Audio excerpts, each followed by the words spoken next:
Face à la crise sécuritaire dont est victime une partie de son pays, notamment à l'est de la RDC, le président Félix-Antoine Tshisekedi Tshilombo s'est exprimé ce mercredi 29 janvier 2025. Dans son message à la nation, le chef de l'État congolais a une fois de plus accusé le M23 d'être la solde de l'armée rwandaise. Il a, dans le même temps, appelé son peuple à la résilience et à la résistance, promettant surtout une riposte qui ne va pas tarder, tout en rassurant le peuple congolais de la détermination des forces de défense et de sécurité à ne pas céder à un seul maître du territoire de la République démocratique du Congo. Félix-Antoine Tshisekedi a fustigé le silence assourdissant de la communauté internationale ainsi que de l'Union africaine. A-t-il déclaré la guerre au M23? Le président Félix-Antoine Tshisekedi, quel peut bien être, entre autres, l'impact des mesures préconisées dans ce discours, l'enrôlement massif des jeunes Congolais au sein des FARDC. Nous tenterons bien sûr d'en savoir un peu plus dans quelques instants seulement. Et puis le ministre français des Affaires étrangères, Jean-Noël Barrot, a déclaré mardi dernier que Paris avait discuté avec le Danemark de l'envoi de troupes au Groenland, en réponse aux menaces répétées du président américain Donald Trump. Si le Danemark demande de l'aide, la France sera là. Les frontières européennes sont des frontières souveraines, qu'elles soient au nord, au sud, à l'est ou encore à l'ouest, et personne ne peut tolérer l'ingérence de nos frontières. A lâché Jean-Noël Barrot. Les commentaires de ce dernier interviennent alors que la première ministre danoise effectue une tournée éclair dans les capitales européennes pour rallier le soutien des alliés afin de traiter avec notamment le président américain Donald Trump. Se dirige-t-on vers une guerre au Groenland au regard de ces velléités expansionnistes du républicain Donald Trump? Élément de réponse à suivre également dans quelques instants. Bonsoir à vous et bienvenue.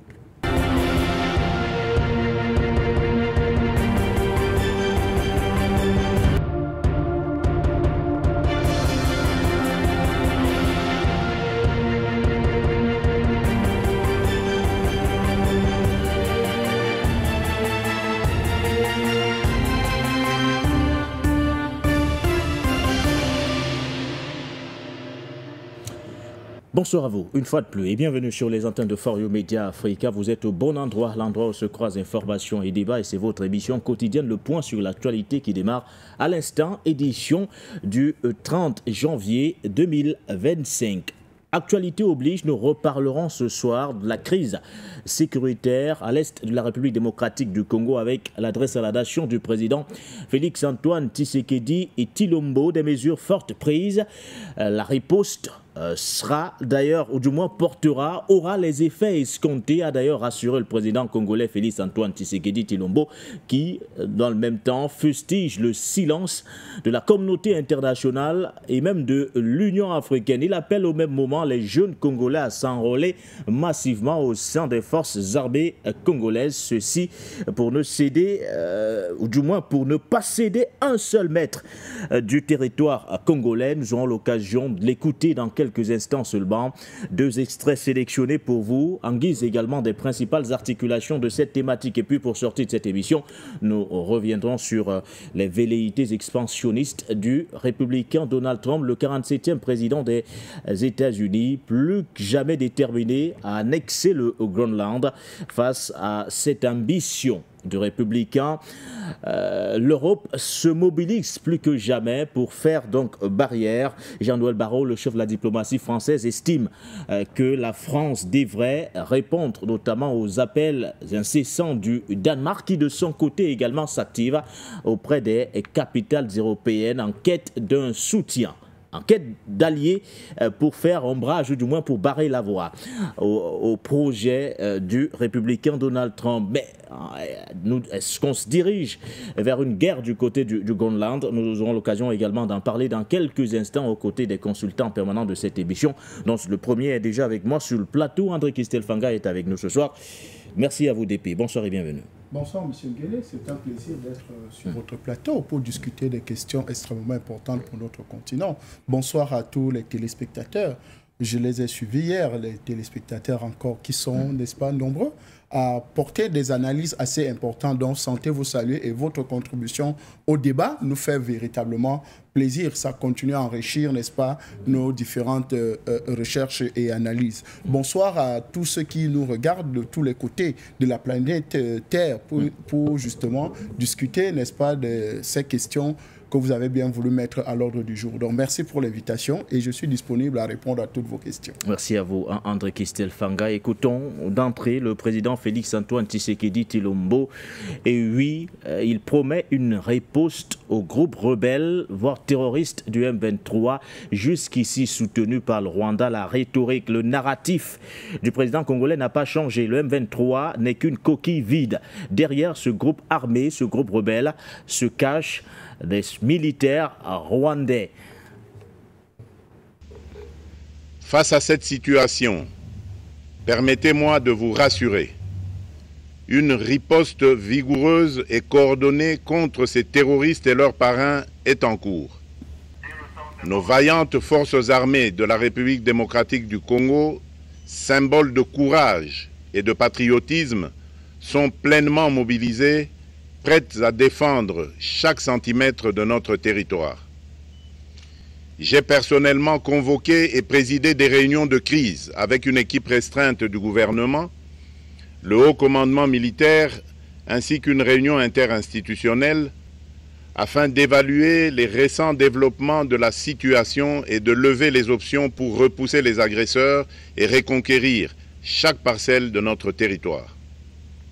À cet effet, j'ai nommé ce 28 janvier le général-major Évariste Somo Kakule au poste de gouverneur militaire du Nord Kivu pour renforcer la coordination des opérations militaires et restaurer l'autorité de l'État. Parallèlement, nous avons engagé d'importantes démarches diplomatiques, notamment au sein du Conseil de sécurité des Nations Unies, ainsi que dans le cadre du processus de paix de Luanda, auquel nous restons pleinement engagés malgré les obstacles. Nous privilégions la voie du dialogue, mais toujours avec lucidité, tout en restant fermement résolus à défendre notre territoire et notre souveraineté par tous les moyens nécessaires. Mais ce combat n'est pas seulement celui des FARDC. C'est le combat de tout un peuple, le combat de notre identité congolaise, afin de léguer aux générations futures un pays prospère et en paix. À tous nos compatriotes, dans chaque province, chaque ville, chaque territoire et chaque village, ainsi que ceux de la diaspora, sans distinction d'appartenance ethnique ou politique, unissons nos efforts. Apportons un soutien indéfectible, moral et matériel à nos vaillants soldats. Un front uni, un soutien indéfectible aux vaillants soldats, au FARDC, aux forces armées de la République démocratique du Congo. Pour information, les combats ont repris ce jeudi 30 janvier 2025 entre les rebelles du M23 et les FARDC, appuyés justement par les Wazalendo dans le village de Turunga, dans le groupement Muningi, territoire du Nirangongo. Turunga, est situé, on le rappelle, à la limite de la ville de Goma, beaucoup plus au nord. Selon des sources locales, des tirs d'armes lourdes et légères retentissent jusque dans les quartiers nord de Goma, mais les activités qui reprennent timidement dans cette partie de Goma ne sont pas perturbées. Depuis mercredi, les rebelles du M23 mènent donc une attaque contre les militaires et les Wazalendo qui demeurent encore dans la ville, qu'ils ont d'ailleurs entre autres, du moins cette ville de Goma, sous le contrôle partiel, on le rappelle une fois de plus, des rebelles du M23. Ces soldats, ou du moins les forces armées congolaises, on le rappelle, se sont retranchés entre autres dans le territoire du Nirangongo. Alors c'est dans ce contexte de tension, aussi bien sur le terrain qu'au niveau de la diplomatie, que le chef d'État congolais s'est donc adressé au peuple congolais. Vous l'avez écouté, un discours plutôt rassurant du chef de l'État congolais qui promet une riposte face à cette agression une fois de plus du M23 qui, selon lui, n'est qu'une coquille vide soutenue aujourd'hui par le Rwanda. Vous êtes satisfait par cette communication du président Félix Antoine Tshisekedi? Oui, je crois que cette fois-ci, le président Antoine Félix Tshisekedi Tshilombo a touché, n'est-ce pas, les points dont moi j'ai toujours mis à l'ordre du jour ici dans vos émissions. Ça veut dire qu'il nous suit. Ça veut dire que ses équipes nous suivent. Parce que vous ne pouvez pas être agressé. Oui. Vous ne pouvez pas avoir un peuple meurtri, tué, violé, et vous continuez seulement à faire des discours provocateurs, insulteurs ou bien dénonciateurs. Je pense qu'aujourd'hui, lors de sa campagne pour ce deuxième mandat, il nous avait dit à la moindre escarmouche, vous ne pouvez pas avoir un peuple meurtri, tué du Rwanda. Oui. Il allait agir. Il allait convoquer, par exemple, le Parlement, il allait convoquer et tout. Et là, dans ce discours, il vient de nous dire qu'il a eu des importantes réunions, n'est-ce pas, avec le commandement militaire. Oui, il a nommé un gouverneur du côté de Goma. Exactement. Oui. Pour justement renforcer, n'est-ce pas, le commandement militaire de ce côté-là. Oui. En dehors de ces réunions, il a tenu aussi une réunion restreinte avec, n'est-ce pas, les hauts responsables, n'est-ce pas, de la République congolaise et des institutions.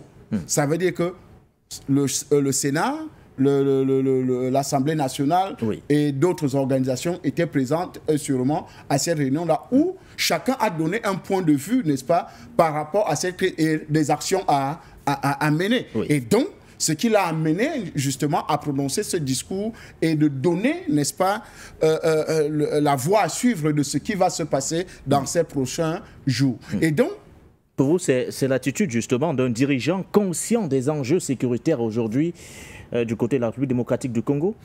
Mais quand vous le voyez, vous sentez quelqu'un qui a été meurtri, quelqu'un qui a été touché.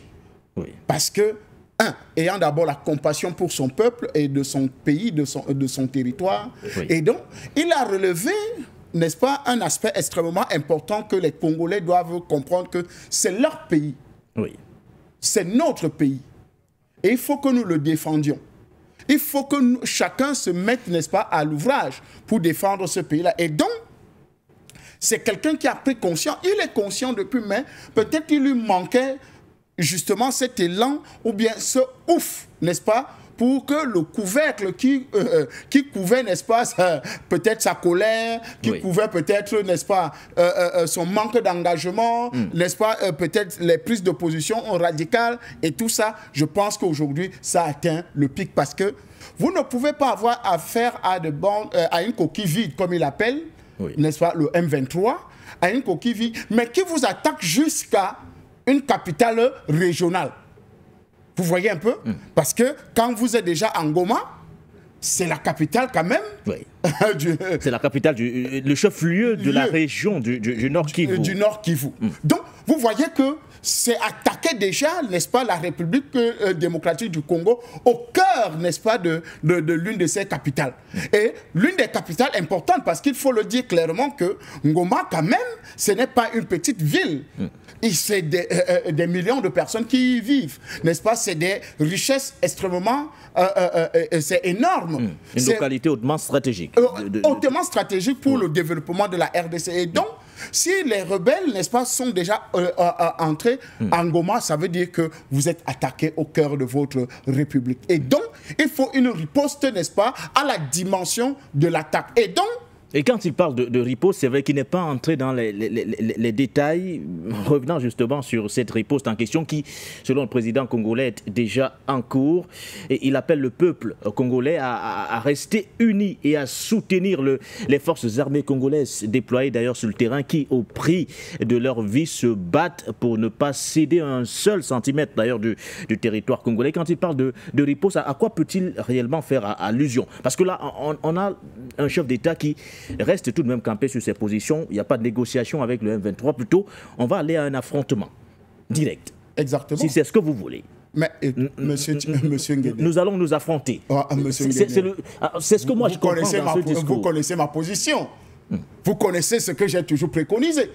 Vous connaissez ce que j'ai toujours pensé. Et je pense que c'est comme si j'ai transmis, n'est-ce pas, cette pensée-là, n'est-ce pas, au président Félix Tshisekedi Tshilombo. Parce que quand il dit la riposte, mais le haut commandement ne va pas venir dire à la télé ou bien lors d'un discours ce qui va se passer. Il faut être... Pour vous, ça serait dévoiler les... Non, mais bien sûr, les stratégies de guerre. Je dis bien, aujourd'hui, c'est à la guerre comme à la guerre. C'est ce qui va se passer maintenant entre la République démocratique du Congo et le soi-disant M23. Pour ne pas dire le Rwanda. C'est-à-dire, il y aura un affrontement. Il y a déjà affrontement. C'est déjà en train de se passer. Maintenant, il y aura renforcement parce que il y a des soldats, il y a des commandos, n'est-ce pas, qui sont en train d'être déployés de ce côté-là. Il y a d'autres stratégies qui ont été mises en place. C'est justement la stratégie qu'on Mais écoutez, je ne suis pas dans le secret des dieux. Quelle stratégie bon, peut-être pour les téléspectateurs également qui auront l'occasion de... Parce que je vois certains qui ne cessent de marteler que l'option du partenariat avec la Fédération de Russie reste plus que jamais de mise. Quelle stratégie militaire dans cette riposte dont parle le président Félix-Antoine Tshisekedi Tshilombo? Tout à l'heure, nous aurons l'occasion, André Christelle Fanga, d'évoquer également un autre point qui vous tient particulièrement à cœur.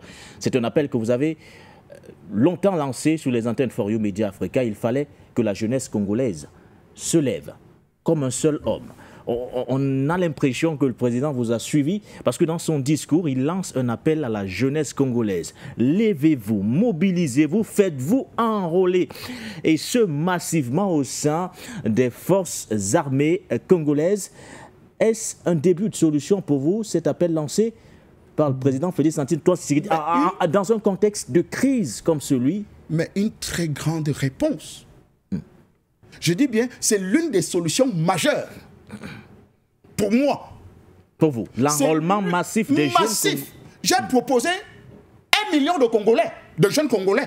Il n'a pas évoqué les chiffres, le président mais congolais. Quand il dit enrôlement massif, moi j'avais proposé 1 million de Congolais formés ou bien entraînés par, n'est-ce pas, des experts ou bien... vous les appelez comment les instructeurs. Les instructeurs, voilà. Les instructeurs, que ce soit russe, que ce soit autre pays, n'est-ce pas? Parce que le partenariat militaire compte aussi. Parce que si aujourd'hui, la RDC est menacée, parce que le Rwanda, avec son M23, a des partenaires, n'est-ce pas, venus de France, venus, n'est-ce pas, d'Angleterre, venus des États-Unis, alors il faut du répondant. Et ce répondant-là ne peut que venir, n'est-ce pas, des contrepoids des États-Unis, de la France et de l'Angleterre, ou bien des autres pays européens. Ce contrepoids possible, c'est la Russie. Et donc, je pense qu'aujourd'hui, il faut véritablement que ce partenariat puisse se faire. Et que cet enrôlement souhaité, n'est-ce pas, par le président Félix-Antoine Tshisekedi, les Congolais puissent se mobiliser en grand nombre. Je dis bien en grand nombre. J'ai préconisé 1 million de Congolais enrôlés dans l'armée, 1 million de jeunes Congolais. Et c'est possible en moins de temps. Et formé en moins de temps, qu'on va déverser pour envahir. Donc on envahit d'abord tout l'est de la République du Congo et maintenant voir comment on va traverser les frontières pour aller de l'autre côté. On ne va pas traverser les frontières. On va traverser les frontières. Il faut déjà sécuriser celle de la République démocratique du Congo. On va traverser les frontières. Traverser les frontières, ça c'est autre chose. Non? Traverser les frontières, le Rwanda n'a pas traversé les frontières. Mais le Rwanda et son M23 n'ont pas traversé les frontières. Ils ne sont pas en Goma. Mais il faut déjà... Le président Félix Tshisekedi est dans une logique, celle de la sécurisation du territoire congolais. C'est la guerre, monsieur. Sauvegarder l'intégrité du territoire congolais. Je suis d'accord avec vous. Ça, c'est la priorité du président Félix-Antoine Tshisekedi aujourd'hui. Ça, c'est le discours officiel. Il ne parle pas d'un enrôlement massif afin d'envahir un autre État. Je dis bien, ça, c'est le discours politique. Et c'est normal, c'est en mondiovision. Tout le monde écoute. Mais nous savons, moi je dis, n'est-ce pas, comme le président Félix Tshisekedi, après avoir recruté, après cet enrôlement massif des jeunes Congolais, n'est-ce pas, dans l'armée, qu'ils soient bien formés et qu'ils annexent le Rwanda. Non, on ne va pas arriver à ce niveau. Écoutons les propos. Je voudrais qu'on reste justement sur les propos du président Félix-Antoine Tshisekedi Tshilombo. Merci à vous, André-Christelle Fanga. Écoutons cet autre extrait que nous proposons.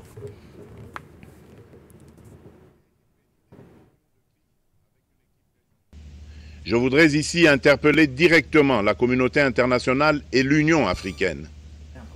Le Rwanda continue de violer ouvertement et sans scrupule les principes fondamentaux de la Charte des Nations Unies ainsi que les accords régionaux. Pire, ces agissements se déroulent dans une impunité totale et ce, avec un mépris manifeste des règles internationales et des valeurs que ces institutions sont censées défendre. Cette attitude arrogante, qui ne cherche même plus à masquer ses forfaits, est une provocation inacceptable à l'égard de notre souveraineté et de la stabilité régionale. La présence de milliers de soldats rwandais sur notre sol, leur soutien politique, logistique et militaire à leur pantin du M23, ainsi que leur implication dans l'exploitation illégale de nos ressources naturelles, nous conduisent tout droit à une escalade aux conséquences imprévisibles, mettant en danger toute la région des Grands Lacs. Votre silence et votre inaction face à la barbarie du régime de Kigali et aux atrocités perpétrées par ces supplétifs sur notre territoire constituent un affront non seulement à la République démocratique du Congo, mais également aux valeurs universelles de justice et de paix. Le peuple congolais prend acte de cette passivité qui frôle la complicité. Soyez sûrs d'une chose, la République démocratique du Congo ne se laissera pas humilier ni écraser. Nous nous battrons et nous triompherons. Congolaises et Congolais, l'heure est certainement grave, mais notre détermination est encore plus inébranlable. Ce moment critique nous offre l'opportunité de montrer au monde ce qui fait notre force, c'est-à-dire notre unité sans laquelle tous nos efforts seraient vains. Je vous appelle à être vigilants, mais à ne pas céder à la haine, aux divisions ou à la violence. Je condamne avec la plus grande fermeté les actes de vandalisme et de pillage qui ont visé certaines missions diplomatiques accréditées en République démocratique du Congo, ainsi que des intérêts privés dans la ville de Kinshasa. Ces comportements irresponsables dénaturent l'expression saine de notre colère face à l'agression barbare nous imposée et jettent une ombre sur les manifestations pacifiques de soutien à nos vaillantes forces armées qui luttent avec courage et abnégation pour défendre notre souveraineté. Notre engagement doit rester ferme et discipliné. Nous gagnerons cette guerre par notre unité, notre courage et notre sens de responsabilité, et non par la violence aveugle et par l'anarchie. Cette victoire ne sera possible que si chaque Congolais, où qu'il soit, prend toute la mesure du combat qui est le nôtre. J'appelle donc la nation entière, hommes et femmes, jeunes et vieux, acteurs politiques, opérateurs économiques, membres de la société civile, confessions religieuses, artistes et sportifs à se mobiliser, à faire bloc derrière nos vaillantes forces armées et à contribuer chacun à son niveau à l'effort de guerre.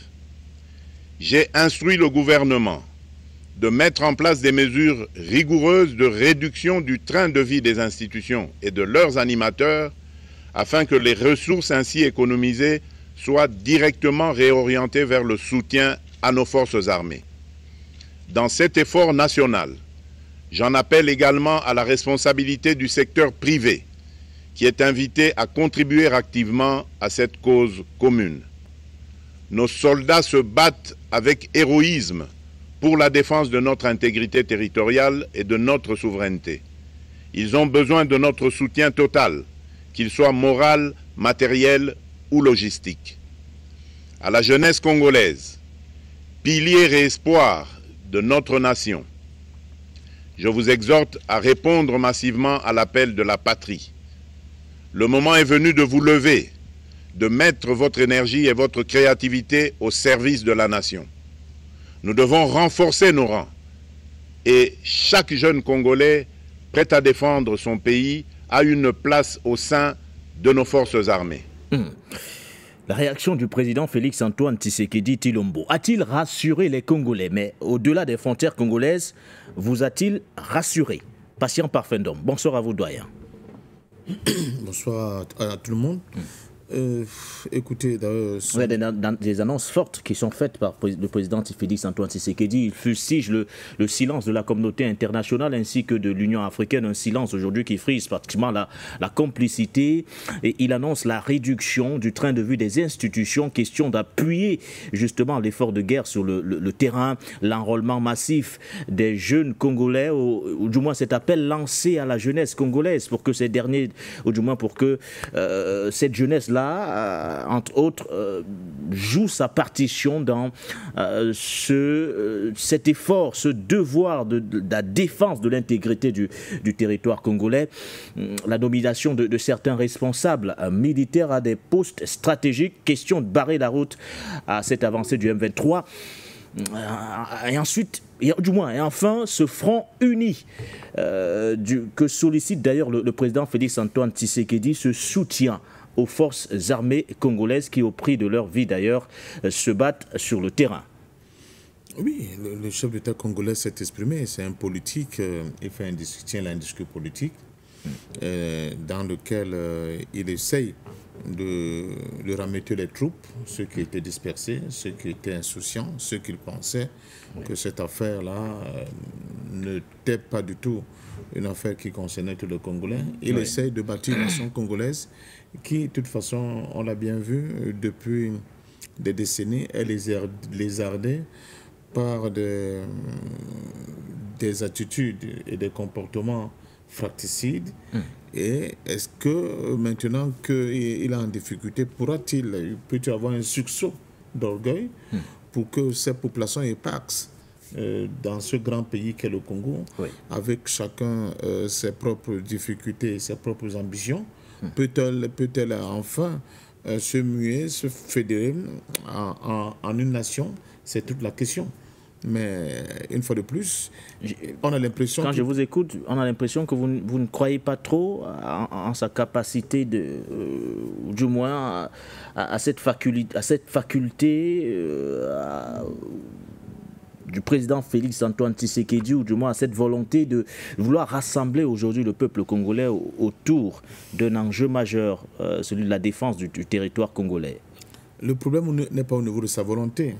Il a certes une volonté, mais les réalités sont telles qu'il lui sera assez difficile de transformer cette volonté, ce rêve-là, en réalité, parce qu'il y a beaucoup de divisions au Congo, il y a beaucoup de récriminations contre l'élite dirigeante. D'ailleurs, il est revenu lui-même là-dessus en proposant comme solution, par exemple, la réduction du train de vie de l'État. Ça veut dire déjà que là, il y avait un problème. Et quand on le disait, ce n'est pas des vues d'esprit, c'était une réalité. Et surtout, on a l'impression que c'est maintenant qu'il se rend compte qu'il faut absolument tout faire pour constituer une véritable armée à la hauteur des enjeux, n'est-ce pas, et des menaces qui planent sur le Congo. D'où l'appel à la jeunesse. Bon, tout ça se fait dans un contexte assez trouble et difficile. Pour il est tard aujourd'hui, l'appel intervient, ou du moins ce sursaut intervient trop tard, patient Parfendom, puisqu'à côté il y en a qui disent qu'il n'est jamais trop tard pour bien agir, patient Parfendom. Oui, il n'est jamais trop tard pour bien agir, mais les conséquences sont telles que c'est une société qui est presque éclatée aujourd'hui. On refuse de le voir, mais c'est la triste réalité. C'est une société qui est presque éclatée, et je ne mettrai pas tout à l'actif du président Tshisekedi en termes de passif, mais il faut quand même dire que depuis des décennies, on a vu cette société-là incapable de se muer, comme je l'ai dit tout à l'heure, en véritable peuple, en véritable nation.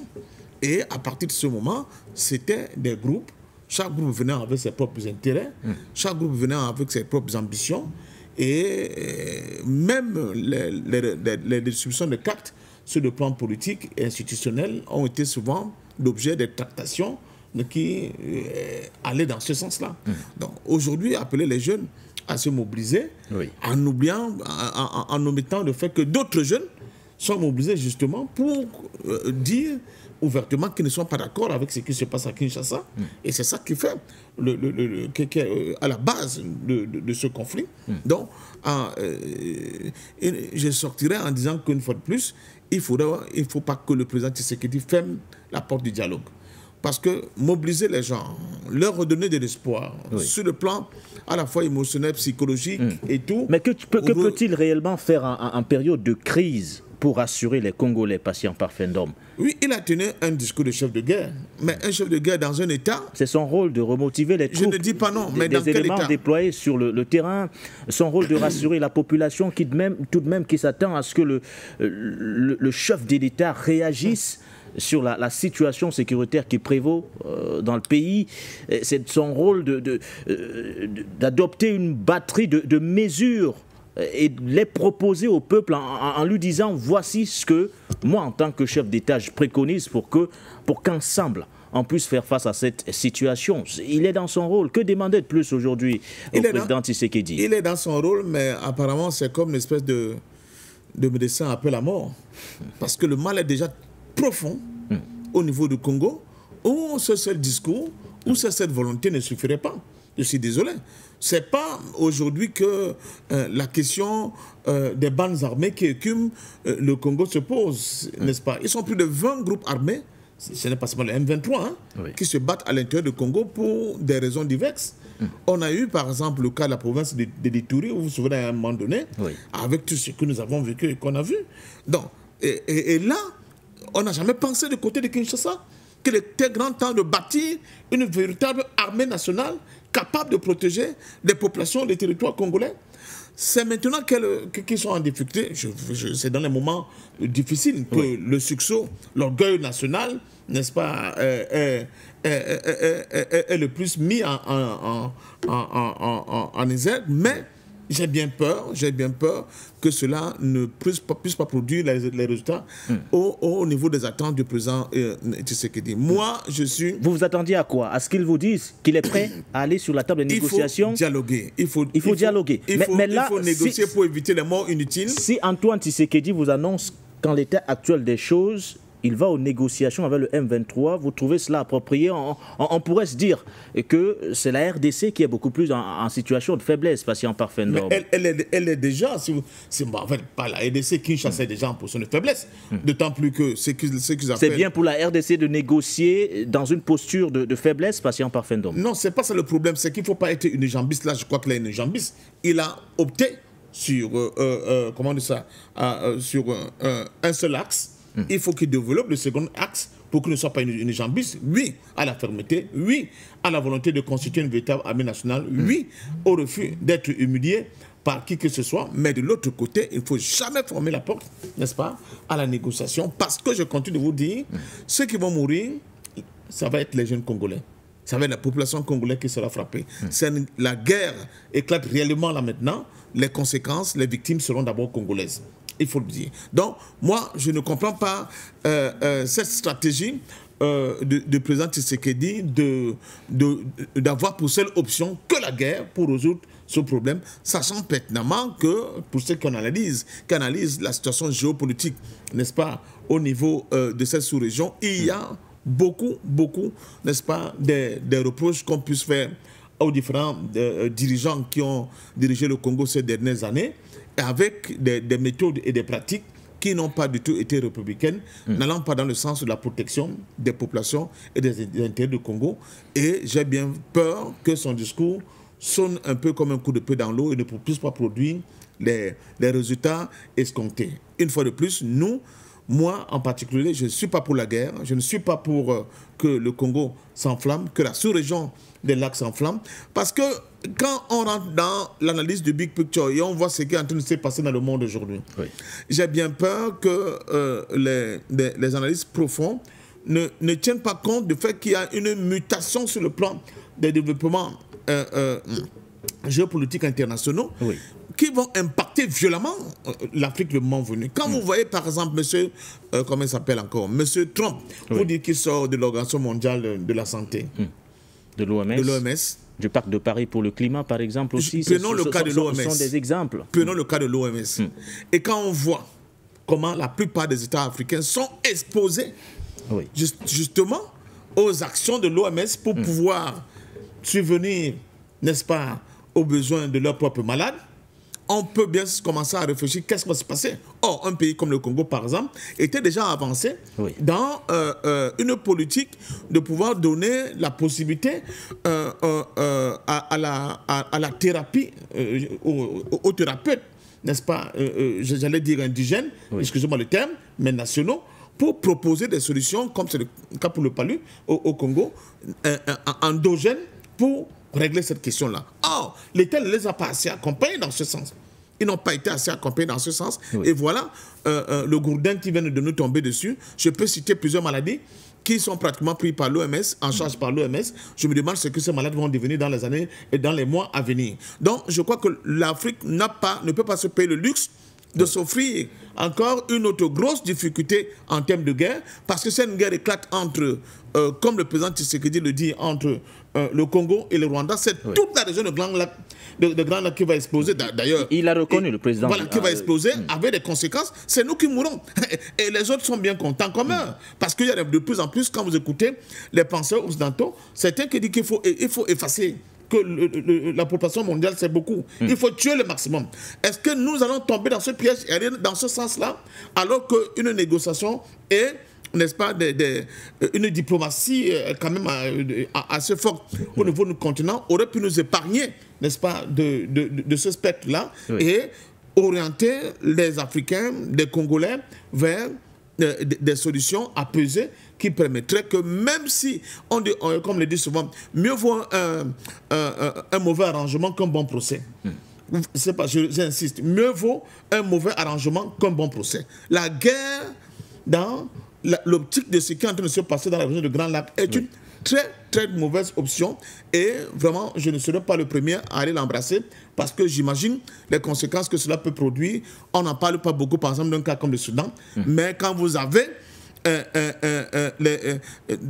des troupes comme celles de FSR dans la ville de Al-Fashir, qui ont poussé le truculence jusqu'à aller bombarder un hôpital avec près de 80 morts. C'est noir, hein? Il n'y a pas de blanc dedans. Ça doit quand même nous interroger sur le niveau de barbarie où on est en train de pousser les Africains aujourd'hui à arriver. Je ne dis pas que le Rwanda est blanc comme neige, je ne dis pas que le M23 est blanc comme neige, mais je pense qu'il faut savoir raison garder et regarder froidement les enjeux et qui se dessinent devant nous et pouvoir prendre des solutions qui éviteront justement que l'Afrique ne plonge dans le chaos qui est en train d'être tissé et organisé pour que justement l'Afrique sans les Africains soit possible. Merci à vous, patient Parfendom. Et pour vous situer sur les ramifications de cette guerre en question, voici ce qu'a déclaré la ministre sud-africaine de la Défense. Toute attaque de l'armée rwandaise contre le contingent militaire sud-africain dans l'est de la République démocratique du Congo constitue une déclaration de guerre. C'est ce qu'a déclaré d'ailleurs ce 30 janvier la ministre sud-africaine de la Défense en se référant justement à une déclaration du président Cyril Ramaphosa. Elle dit ceci: le président les a prévenus, indexant le Rwanda. Si vous tirez, nous prendrons cela comme une déclaration de guerre et nous devrons protéger notre peuple. Il s'agit principalement d'ailleurs des troupes sud-africaines qui font partie de la force de la communauté de développement de l'Afrique australe, la SADC, déployée entre autres. Il y a déjà eu de morts, hein? Ouais, il y a déjà eu des morts de soldats sud-africains. Il y a déjà eu des morts. Je pense qu'aujourd'hui, on essaie justement d'apaiser les tensions côté sud-africain. Il y a ce sommet de la SADC qui a été convoqué pour ce 30 janvier 2024. Il y a l'ONU qui appelle à la reprise des opérations à l'aéroport de Goma pour éviter une catastrophe humanitaire. Hier, l'EAC a appelé à un règlement pacifique de ce conflit, exhortant le gouvernement congolais à s'engager directement avec toutes les parties prenantes, y compris le M23. C'est ce que vous releviez, patient Parfendom. C'est une réunion à laquelle le président Félix-Antoine Tshisekedi n'a pas pris part pour des raisons d'agenda.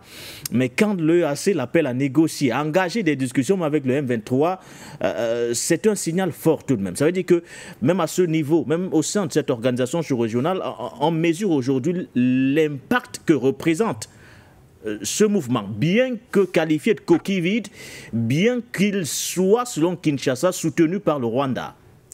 Bon, vous savez, il faut vous mettre la place de Tshisekedi aujourd'hui. Il n'a pas que la pression d'une armée qui est en difficulté.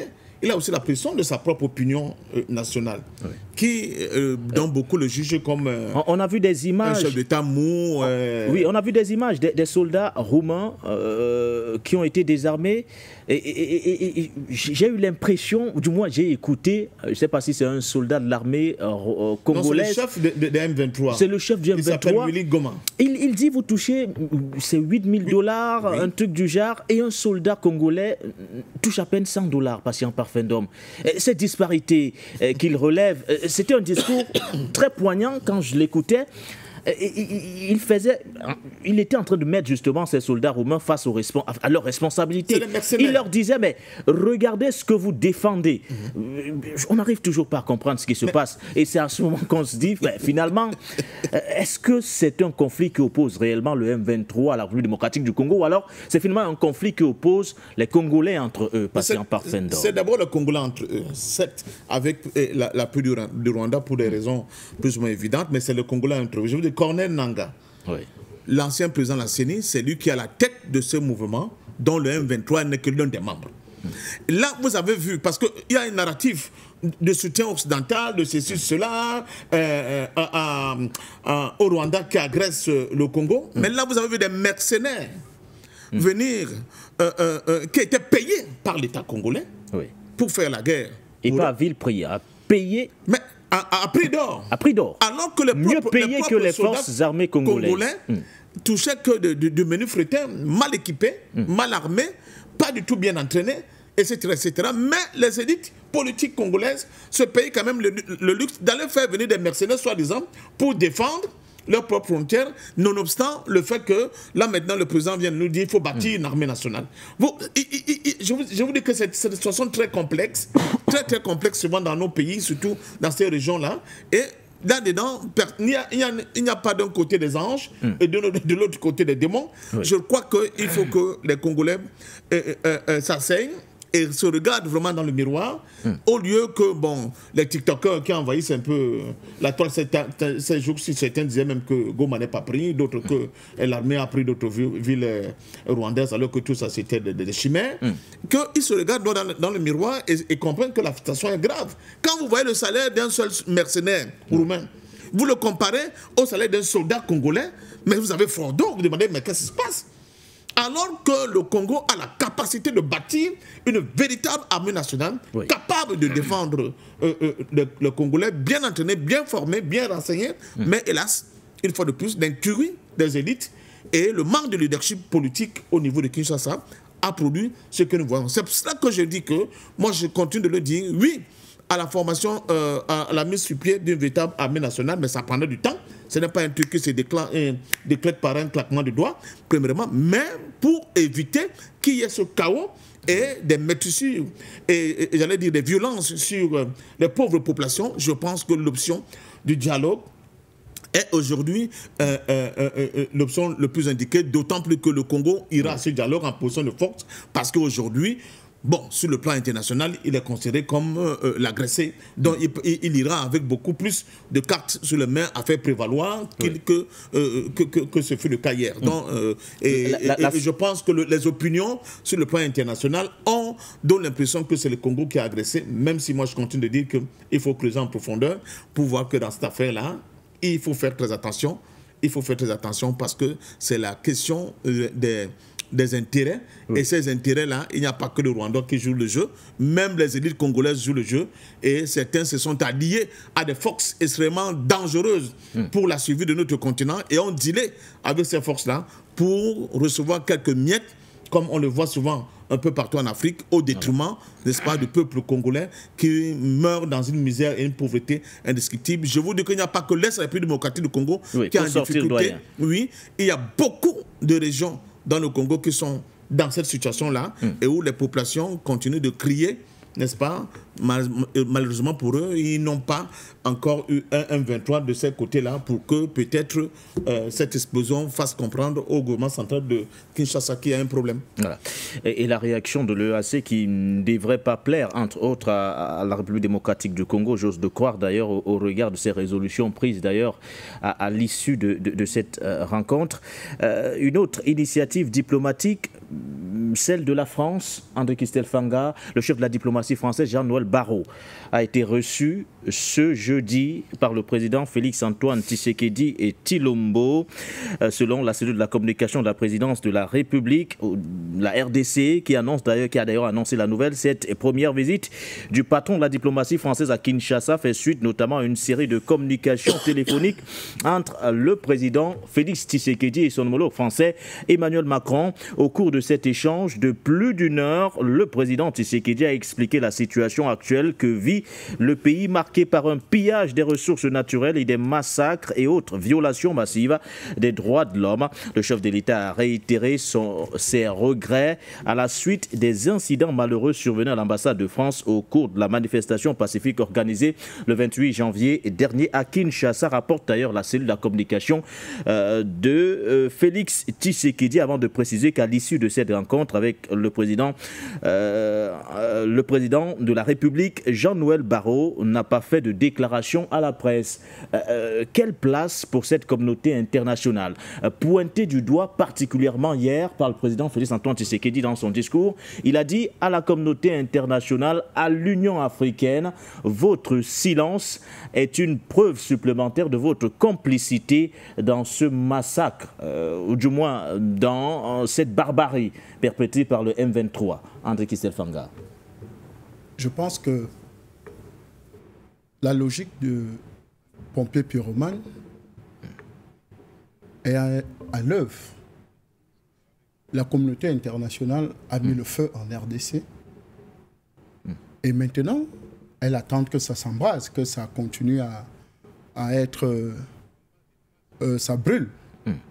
Pour qu'elle puisse venir intervenir, soi-disant intervenir, pour s'installer, comme elle s'est installée au Mali avec la force Barkhane, comme elle s'est installée au Burkina Faso avec Serval, comme elle s'est installée, n'est-ce pas, en RCA à l'époque avec Sangaris, avec d'autres forces, comme elle s'est installée un peu de partout avec ces forces-là.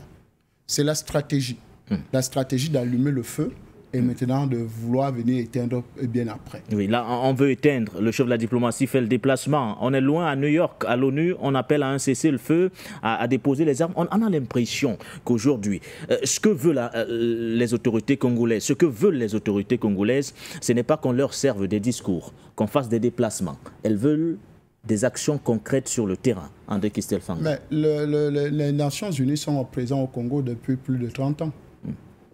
Ça a déjà résolu le problème. Quand je parle de 30 ans, la MONUSCO n'est pas là.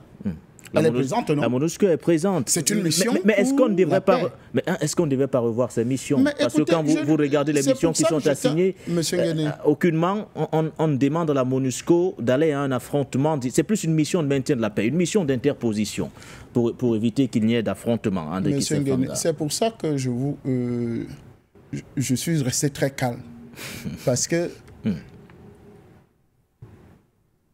quand le M23 et M. Paul Kagame violent, tuent, ce n'est pas des gens qui meurent, c'est les animaux. Comment ça? Parce que si on va en guerre, si la RDC va en guerre contre le Rwanda, c'est les vrais humains qui vont mourir. Donc ceux qui sont en train de mourir maintenant là, c'est les chèvres, c'est les porcs. Ils sont des gens. Mais c'est ce que je suis en train de dire, que ce que le M23 et M. Kagame sont en train de tuer maintenant là, c'est des porcs, c'est des chèvres. C'est pas ce que nous disons, bien de là. Nous disons que le mandat de la MONUSCO ne lui permet justement pas de... Je dis bien, actuellement, quand le M23 tue, c'est les porcs, c'est les chèvres, ce n'est pas des êtres humains. C'est la guerre. Donc on n'a pas peur que ça s'embrase dans la sous-région. Il faut l'arrêter. Pour qu'on arrête le M23, il faut l'envahissement du Rwanda. Peut-être pas une décision. Il faut arrêter M. Paul Kagame. Peut-être pas il faut l'arrêter. Peut-être pas en envahissant le Rwanda, mais diplomatiquement Monsieur le président Tshisekedi, recrutez-moi 1 million de Congolais. Vous les formez. On envahit le Rwanda. Parce que les échanges diplomatiques, on va dialoguer. On va dialoguer avec qui?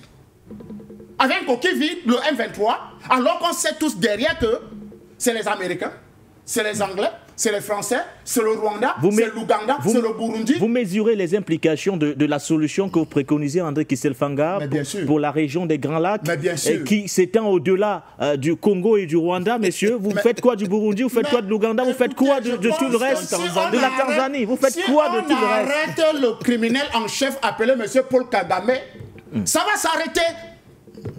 C'est la tête de pont de tout ce désordre-là. Si les ambitions malsaines de M. Paul Kagame d'envoyer, de prendre, n'est-ce pas, cette partie du Congo extrêmement riche, qu'il dit que c'est un territoire avant les frontières coloniales, c'est un territoire rwandais. Parce que c'est ça la logique de M. Paul Kagame. C'est qu'il veut récupérer un territoire qui appartenait, n'est-ce pas, au Rwanda, avant les frontières coloniales. Et que la plupart des peuples qui étaient là, c'était des peuples congolais. Alors que les peuples rwandais qui se sont installés là, c'est les peuples qui ont fui le génocide. C'est pas vrai. Comment c'est pas vrai, monsieur Ndom? C'est pas vrai. La plupart des peuples qui se sont installés au niveau du Nord Kivu, c'est les peuples qui fuyaient, n'est-ce pas, justement, le génocide, qui se sont installés. Et leurs frères congolais les ont embrassés. Et c'est ce mixage maintenant qui pense que non, maintenant c'est devenu un territoire congolais. Je pense qu'aujourd'hui, il faut véritablement qu'on fasse la guerre. On fasse la guerre parce qu'il faut une démonstration de force. Parce que le Tshisekedi a longtemps joué aux diplomates. Il allait à des réunions comme M. Kagame n'est pas venu.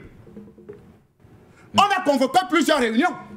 M. Kagame n'est pas venu. Comme il a également refusé de participer à certaines réunions où M. Kagame était présent. Je pense qu'aujourd'hui, il faut clairement comprendre que M. Tshisekedi doit enfiler la tenue de guerre. Même la tenue qu'il a fait le discours, là, ça ressemblait un peu, mais il fallait qu'il soit en treillis. En chef de guerre. Apparemment, il ne vous écoute pas depuis que vous parlez. Non, il écoute. Il reçoit les Français. Non, il écoute. Il écoute. Voilà. Je pense qu'il a parlé de l'enrôlement des jeunes. Oui, il a parlé de l'enrôlement des jeunes. Je pense que cet enrôlement doit être d'une importance capitale. C'est plus un appel qu'il a lancé. Parce qu'aujourd'hui, l'ennemi congolais n'est pas seulement africain. Il est au-delà de l'Afrique. Et pour que nous puissions avoir la victoire, n'est-ce pas, sur ce peuple, ou bien sur ce territoire, il faut arrêter ce que l'Occident utilise. C'est-à-dire, vous l'appelez qui Nanga? Il faut arrêter Nanga et Kabila. Parce que le vrai patron de M. Nanga, c'est Kabila. Corneille Nanga du fleuve Congo. Mais je dis bien, le vrai patron de M. Corneille Nanga s'appelle M. Kabila. Pour sortir des pays. Donc c'est les personnes qui... Il faut les arrêter. Voilà. Il faut les arrêter à tout prix et neutraliser M. Kagame et son armée. Et c'est possible. Parce que ça ne sert à rien de faire des fuites en avant. Il n'y aura pas de dialogue aussi longtemps que, n'est-ce pas, les protagonistes, n'est-ce pas, ont des intérêts multiples, multiformes dans cet espace-là. Et là, il faut une démonstration de force de la part du Congo. Et c'est pour ça que j'ai apprécié le discours du président Félix-Antoine Tshisekedi Tshilombo, en appelant les Congolais à se mobiliser. Parce que les Rwandais qui ont rempli l'armée, les Burundais, les Ougandais, qui ont rempli l'armée congolaise, c'est eux qui fragilisent, n'est-ce pas, la gouvernance. C'est eux qui fragilisent ce combat. Les gens comme les Robert Nanga, vous l'appelez Corneille Nanga. C'est eux qui sont justement ces instruments utilisés avec le Kabila qui a ramené, Kabila Père qui a ramené plein d'Ougandais et de Burundais installés au Rwandais, installés au Congo. Merci DP, merci. On va afficher les codes d'accès. Et nous allons également permettre, dans 2 ou 3 petites minutes, aux téléspectateurs, nous allons leur permettre de réagir. Mais doyen, jusqu'ici, on ne voit pas les solutions de cette approche diplomatique qui est menée depuis plusieurs années. Faut-il rester sur ce canot pendant que les Congolais meurent, pendant que les M23 avancent? Ça veut dire tout simplement qu'on n'a pas pris la meilleure des options possibles. Moi, j'ai fait plusieurs propositions qui ne sont pas des propositions de guerre, mais des propositions de... Tu sais, vous savez, le plus gros des problèmes de nos pays dominés, c'est la pauvreté, c'est la misère. si vous ne réglez pas les problèmes de pauvreté et de misère, il vous sera très, très, très difficile, n'est-ce pas, d'avoir une espèce de consensus autour de vous. Surtout quand le peuple a l'impression que vous ne vivez pas la même réalité qu'eux. Quand vous regardez les élites qui sont à Kinshasa, bon, je ne veux pas parler du président Tshisekedi, il est en difficulté aujourd'hui, mais il a quand même grandi avec une cuillère en or dans la bouche. C'est un enfant de Matongé à Bruxelles. Il ne vit pas des réalités de gens qui souffrent dans les forêts, qu'on oblige à aller dans le ventre de la terre pour chercher les minéraux que nous connaissons, qui sont le tendon d'Achille même du Congo aujourd'hui. Donc, je crois que, une fois de plus, il faut en même temps, c'est-à-dire que mettre sur la table cette affaire-là, de qu'on a trop souffert. Mais quand on a dit on a trop souffert, même quand on va faire la guerre, on va finir par nous asseoir sur la table de négociation pour négocier. Le problème est complexe au niveau du Congo, j'insiste, parce que contrairement à ce que j'ai entendu beaucoup de gens dire, on m'a même proposé le livre de Charles Onana, mais je l'ai dans ma bibliothèque, je vais vous la présenter même demain, si vous voulez. Je l'ai dans ma bibliothèque, ce n'est pas ça le problème. Les gens ne vont pas dans la profondeur de l'analyse. Il faut que tous les pays des Grands Lacs, parce que justement c'est ça, on a compris que les Occidentaux veulent nos richesses. À nous de nous asseoir et de réfléchir comment faire pour que nous ne soyons plus les nindons de la fax de cette affaire-là, et cela au profit des populations qui se battent chaque jour contre la misère. Et pour cela, créer des pôles de développement endogènes dans ces régions des Grands Lacs, où les richesses qui seront exploitées de là vont d'abord profiter à l'ensemble des populations de ces régions, et pour pouvoir même en faire un pôle de compétition compétitif sur le plan économique et industriel important. Et qu'est-ce qu'on dit dans un tel contexte? Qu'est-ce qu'on dit aux Congolais pour les rassurer en mettant bien sûr en évidence ce que vous évoquez? On leur dit que voilà, on est conscient des réalités que vous vivez, voici les dispositions que nous allons prendre pour qu'enfin les richesses du Congo puissent profiter à tous les Congolais patients parfaits d'hommes. C'est ce qu'on leur dit? Oui, on le leur dit. Mais souvent, c'est les Congolais qui sont dans cette émotion explosive-là. Moi, je regarde beaucoup les réseaux sociaux. C'est les musiciens, c'est les pasteurs, des gens qui, justement, ne poussent pas les gens à aller s'enrôler dans l'armée et qui disent que Dieu va venir nous sauver. Alors que même Israël, où Josué est sorti, ils ont quand même le dôme de fer et d'autres moyens militaires pour pouvoir se protéger et même massacrer les autres. C'est les hommes d'affaires qui se sont enrichis de manière ostentatoire. Vous avez suivi l'affaire de ce Congolais dont tout le monde chantait les noms dans les musiciens, je parle des musiciens là, et qui est arrêté pour des affaires en Espagne, oui. Hein, vous vous souvenez? Eric Mabiala, comment il s'appelle encore? Mandala, hein, quelque chose comme ça là. Voilà les gens qui sont les références au niveau du Congo aujourd'hui, alors que le pauvre peuple congolais ne s'en sort pas. On dit au Congo, oui, nous estimons que enough is enough, il faut arrêter le massacre à l'Est de la République démocratique du Congo, mais aussi partout où les richesses du Congo sont payées sur le territoire congolais et dont le peuple ne voit pas du tout le soleil. Et puis deuxièmement, dire quand même qu'il faut qu'on fasse asseoir tout le monde sur la table de négociation et une fois de plus, qu'on essaie d'éradiquer cette tension au niveau de l'Est de la République démocratique du Congo. Ça va être un feu important d'éteint et que vraiment les Congolais puissent plonger pleinement et prendre en conscience des responsabilités sur le plan africain, que tant que le Congo va rester dans la situation où elle est aujourd'hui, il sera compliqué pour l'Afrique de pouvoir décoller réellement et se réapproprier de sa souveraineté. Il faut qu'il y ait des véritables patriotes, de véritables nationalistes, de véritables leaders qui sont de la trempe de Lumumba à la tête du Congo pour qu'on ne continue pas d'assister à ce balai-là. Je n'ai pas voulu aller loin. Pour sortir. Pour faire rigoler un peu Christelle. Mais par exemple, l'Allemagne a décidé, a menacé de rompre, d'ailleurs, et pas seulement l'Allemagne, mais tous les pays de l'Union européenne, de rompre leur participation en termes d'aide au Rwanda si les troupes rwandais ne se retiraient pas de l'Est de la République démocratique du Congo. Vous voyez donc que les alliances se sont un peu mélangées là. Donc, c'est cet Occident qui protège le Rwanda, c'est maintenant elle qui va de côté. Mais au dernier discours, Barrow a été reçu, non? Voilà, Barrow a été reçu. Tshisekedi aurait pu, monsieur, je ne vais pas vous recevoir parce que c'est vous, le pyromane. Mais il a reçu, ça a été ami, on s'est excusé, etc., etc. Attention, attention, Christophe Fanga, il ne faut pas prendre comme nos rêves pour la réalité. Au niveau, à un certain niveau, les choses se passent de telle manière que souvent vous regardez, vous posez la question ce qui se passe. Mais quand vous écoutez le jeune Willy Ngoma, vous l'écoutez quand même, vous dites dans tout ce qu'il dit, il n'y a pas que de la pourriture, il dit quand même des choses qui sont censées, avec des faits. Parce qu'il a attrapé ces mercenaires-là et il a donné le salaire qu'ils ont et qu'ils ont au détriment des soldats congolais. Ça pose quand même des problèmes. Merci à vous. Alors, nous avons un premier appelant depuis Ouagadougou au Burkina Faso. Allô, bonsoir et bienvenue.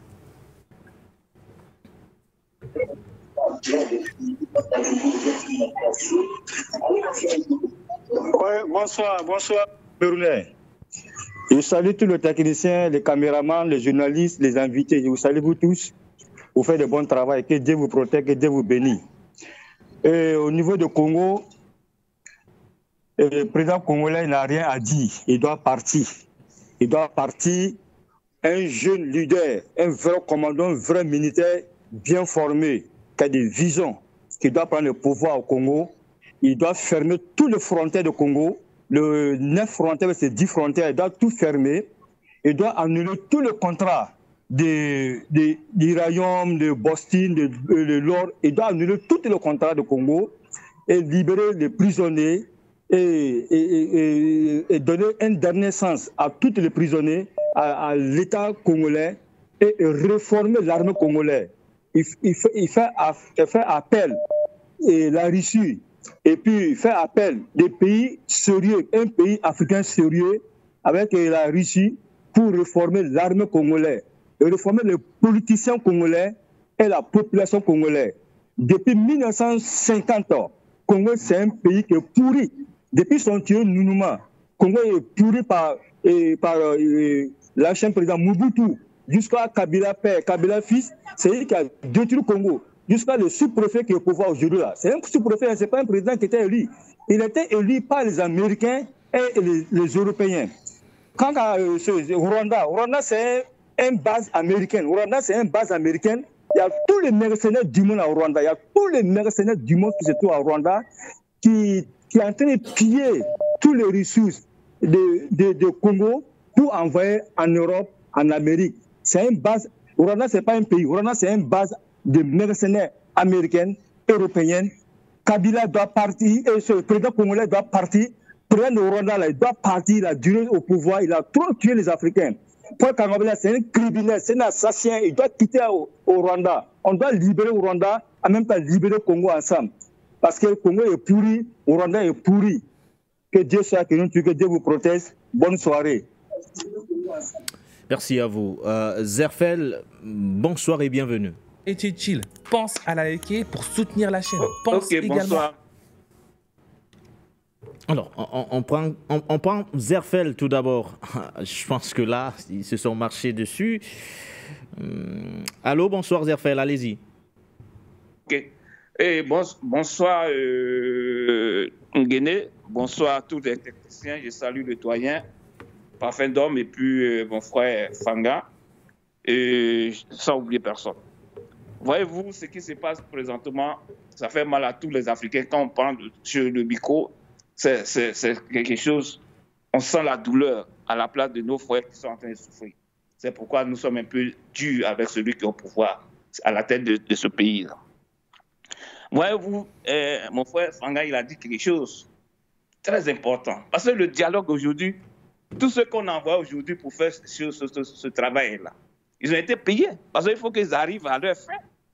Quand tu reçois l'argent de quelqu'un, quand tu travailles pour quelqu'un, il t'envoie quelque part pour dire que tu dois faire telle chose pour moi, il faut qu'il achève le travail. Donc, c'est ce qu'ils sont en train de faire là. Donc, le dialogue, donc, autre chose, le doyen est en train de dire là. Oui, le dialogue, c'est bon. Mais avec qui on va dialoguer exactement? Mais ceux qui ont déjà reçu l'argent de ces gens, hein, de ces Occidentaux là, vous pensez que l'argent qu'ils ont reçu, ils vont mettre ça de côté et puis ils vont dialoguer avec ceux qui sont là? Jamais. Parce que quand vous voyez déjà les deux présidents, quand on leur met quelque part sur un plateau pour se rencontrer, pour parler du dialogue, l'autre n'arrive pas, l'autre arrive, l'autre, ainsi de suite. C'est du ping-pong. Donc aujourd'hui, ce qui peut les départager, c'est de s'affronter correctement. Celui qui va gagner, il va s'asseoir. Attends, parce que toi, tu viens occuper mon territoire avec tout ce qui est là. Et puis, comment dirais-je, tu veux jouer au Dieu avec moi? Non, ça ne va pas. Parce que celui qui est à la tête de ce grand pays-là, hein, il ne respecte pas son pays, c'est à cause de ça. C'est à cause de ça, un petit comme ça, il s'amuse avec lui. C'est comme les chiens qu'on appelle chihuahua, là. Quand il voit les chiens allemands, les bergers allemands, là, il veut s'amuser avec ça. Or que lui, il n'a pas la taille d'un chien berger allemand. Mais il veut s'amuser avec le provoquer. Il sait que quand il va, le chien berger allemand va sauter sur lui, c'est pour l'écraser. Alors donc, ce genre de comportement que ce Rwandais il a, il faut qu'il arrête ça. C'est à lui. Maintenant, quand je vois le président congolais, c'est maintenant qu'il dit qu'il va former l'armée. Tu es en guerre, mais tu es en guerre, c'est en ce moment que tu as formé une armée. À quel moment eux seuls ils seront formés pour défendre ton territoire? Quand tu arrives au pouvoir, là, que si tu empêchais de recruter avec une population de 140 millions de Congolais, tu prenais tes avions pour aller te promener. Mais c'est maintenant que tu vois que toi, tu lances un appel maintenant à tes citoyens pour dire qu'on a qu'à se dresser comme une seule personne pour aller contre. Attendez là, on ne fait pas la guerre. Et comment dire, dans la théorie, c'est la pratique. C'est le feu qui sort devant toi quand tu es devant l'autre. Il ne va pas te caresser dans le sens des poils. Donc, ce monsieur-là, ce qu'il est en train de faire, c'est que les autres disent. Il est mieux de laisser le pouvoir à celui qui peut diriger ce pays correctement. Parce que tu ne peux pas payer des mercenaires à $8 000 et puis donner $60 à ceux qui sont là en train de mourir pour leur pays. Et puis ils vont mourir avec leurs enfants sans voir ce que la terre les a donné. En ce moment-là, c'était quoi? Présentement, il s'est entouré des mercenaires pour protéger son palais, qui est dans la capitale. Il ne s'occupe même pas de la région qui a été assiégée par des mercenaires. Ça ne l'intéresse pas beaucoup, je pense bien. Parce qu'on ne peut pas voir sur le net. L'autre fois, vous avez interrogé un monsieur là. Il dit que non, Goma, où la ville était à 80% récupérée. Mais c'est du mensonge des Congolais là. Soyez quand même responsables de vos paroles. Vous êtes dans un pays, vous mentez pour qui? Pour vos populations. Merci, et puis je m'arrête là. Merci à vous, Zerfel. Merci pour votre contribution. Nous restons au standard avec justement d'autres appelants qui veulent réagir sur le discours du président Tshisekedi. A-t-il rassuré les Congolais? Ou du moins, êtes-vous rassurés? Allô, bonsoir et bienvenue. Votre plateau est vraiment divisé aujourd'hui et je salue vos invités, M. Pafindom et André Christian Fanga. J'ai toujours été d'accord avec M. Pafindom pour ses raisonnements. Et comme on dit, toujours, everyone is entitled to their own opinion. Je pense que ce soir, je vais être du côté de M. André Christian Fanga, franchement. Le temps pour la discussion, les dialogues, mais d'abord dialoguer avec qui? C'est ça. Et déjà, les rebelles ont franchi Goma, ils ont tué, depuis des années, ils ont massacré des personnes, violé, tout des crimes de guerre qu'on ne peut même pas imaginer. Alors, dialoguer pour leur dire quoi? Prenez une partie de Goma et laissez-nous une partie? Non, je ne pense pas. Dans ce cas, comme André l'avait dit, moi, je dirais même au président, prenez 2 millions de jeunes. Préparez-vous. Au lieu de donner les 8 000 dollars là, 8 000 euros qu'on disait, je pense bien, aux mercenaires romains, pourquoi ne pas équiper les soldats? Vous voyez combien de soldats congolais l'argent là pourrait entretenir? Ce n'est pas vraiment une bonne manière de prendre soin de son armée. Et ça, j'espère que ça serait un vrai wake-up call pour les dirigeants africains. Au lieu d'aller prendre, je ne sais pas, des mercenaires pour venir, soi-disant, entraîner ou bien protéger ceci, cela. Non. équipez vos armées afin que cette armée peut défendre la nation. Mais on a bien vu les images accurrentes de nos frères qui étaient là, entourés par les rebelles, bien équipés, bien habillés, alors que certains ont, je t'assure, j'ai vu des chaussettes qui sont trouées sur les soldats. C'est quoi ça encore? Tous ces genres de trucs ne devraient pas se passer dans un pays comme le DRC. C'est vraiment écœurant. Tout compte fait, moi, ce que je voudrais faire, et ce que je pense. Déjà, lui, Kagame, il est en train de s'affoler de l'autre côté pour dire que c'est Tshisekedi qui est en train d'afflammer les choses. On voit ça, et même ici dans le Ouest, on voit ça dans les réseaux, dans les médias, pour dire que Tshisekedi est en train d'enflammer une guerre contre le Rwanda et l'Afrique du Sud. Ce n'est pas du tout ça. Mais qui est-ce qui a tué 4 soldats sud-africains qui représentent les casques bleus de l'ONU? Mais ce n'était pas Tshisekedi, l'armée de Tshisekedi. C'est vrai, l'homme n'est pas parfait. Et je pense qu'il aura l'occasion de se racheter en essayant de récupérer Goma. Mais on ne peut pas lui accuser à ce qu'il est en train d'enflammer la région comme ça. Et voilà pourquoi l'une des raisons aussi, je dis que je ne suis pas d'accord avec le frère Patient Parfum d'Homme aujourd'hui. Sinon, chaque fois d'habitude, je suis d'accord avec vos opinions et vos analyses. Mais ce soir, je pense que le fer se bat quand il est rouge. Et je suis avec le frère Christian André Fanga. Il faut qu'on ait 2 millions de jeunes Congolais qui vont essayer de renforcer la nation. Mais quand même, au contraire, je ne veux pas qu'ils traversent pour aller au Rwanda. Je veux qu'ils restent d'abord Goma pour sécuriser l'endroit. Merci beaucoup, M. Nguéné. Je laisse la parole d'autres, c'est Chams de l'Angleterre. Bonne soirée à vous et vos auditeurs. Et vos invités, surtout, que je respecte beaucoup. Merci à vous, Chance, pour votre contribution une fois de plus ce soir.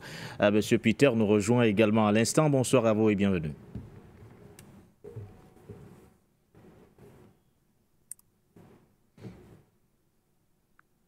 Bonsoir à vous, Monsieur Peter. Bienvenue.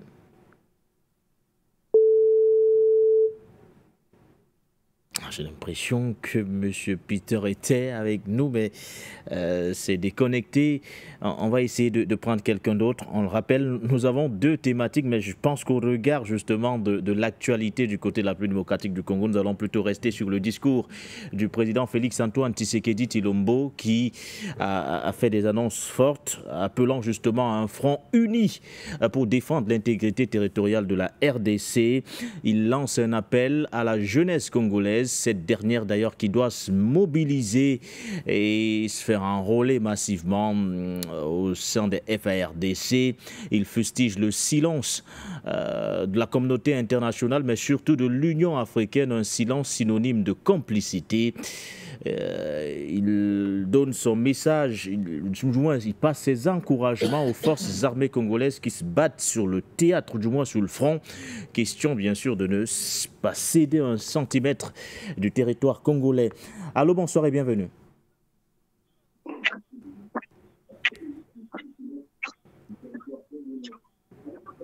Oui, alors bonsoir, monsieur. Bonsoir à vous. Allô? Oui, bonsoir. Vous vous appelez comment? Oui, je vous écoute. Moi, je vous appelle depuis Maroua, au Cameroun.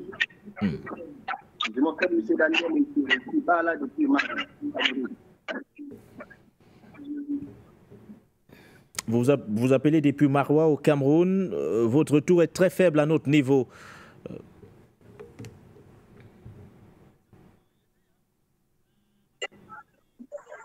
Bonsoir.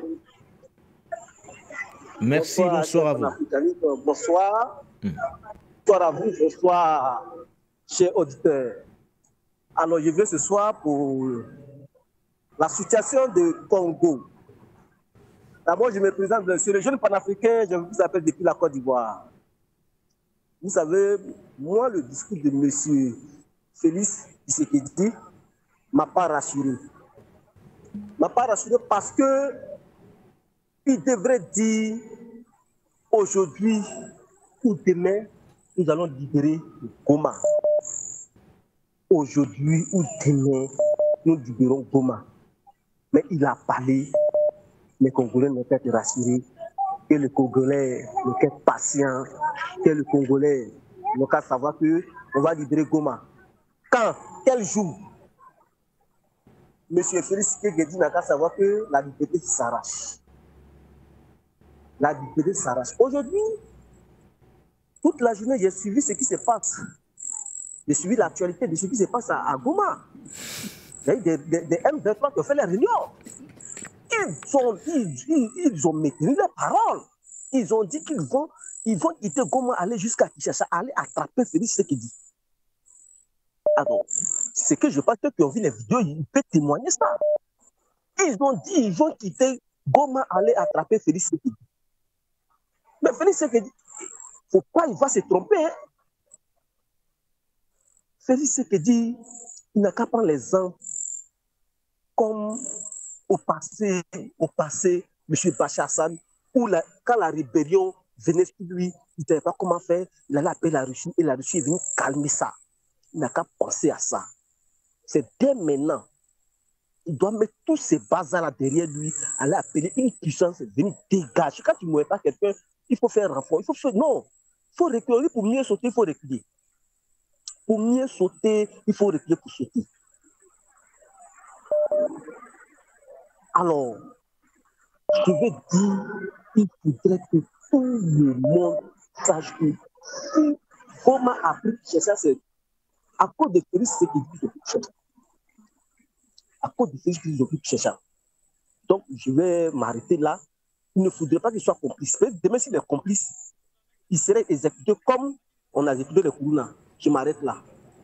Et merci beaucoup. Bonne émission à vous. Merci à vous. Nous prenons d'autres appelants. Allô, bonsoir et bienvenue.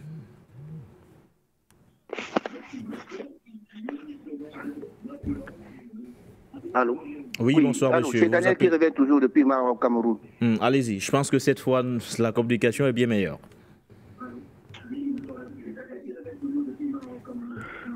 Monsieur Guéné, voilà mon opinion, s'il vous plaît, je vous en prie. Ce qui se passe là-bas au Congo, vraiment trop, c'est trop. On n'a pas de temps pour faire des analyses. Ce n'est plus le temps de faire des analyses à l'ère où nous sommes là. Ni seul le président, ce que dit Chilombo nous a trahi. C'est qu'il a donc alors fait comme serment, la population lui donne la confiance. C'est la confiance qu'il a fait au peuple congolais. Répondez-moi. Mon grand frère, c'est la confiance que les peuples congolais ont donnée. C'est ce qu'il a de faire maintenant. C'est maintenant qu'ils sont de voir, ces mercenaires-là qui sont accompagnés par les soldats congolais. Il n'y avait pas de Congolais qui pouvaient les garder. Voilà qui ont défilé là. Il n'y avait pas de Congolais qui sont là, qui peuvent le garder au palais. C'est ça qu'on dit. Je suis en train de jurer. Il a juré, il a prêté serment au nom du peuple congolais. C'est ça là, entre nous. Mais qu'est-ce qu'il faut faire avec nous, le bas peuple? C'est la honte pour moi, je vous en prie. Je laisse ce problème entre les mains de notre grand frère Papa Dokila. Il va nous faire l'analyse après. Je vous remercie et bonne soirée. Merci à vous. Merci pour votre contribution. D'autres appelants nous rejoignent à l'instant. Je ne sais pas si nous pourrons prendre tout le monde, mais on fera le nécessaire pour prendre le maximum d'appelants possible. Allô, bonsoir et bienvenue.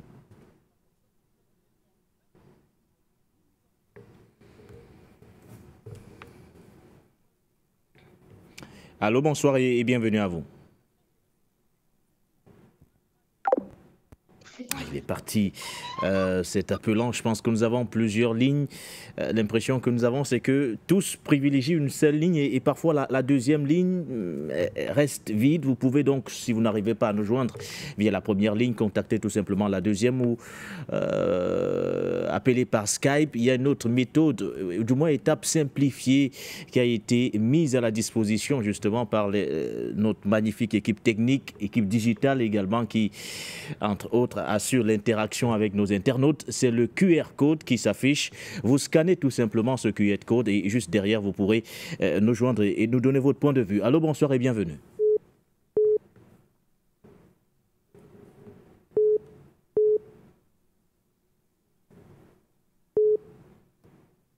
Allô, est-ce que vous nous recevez? Bonsoir et bienvenue.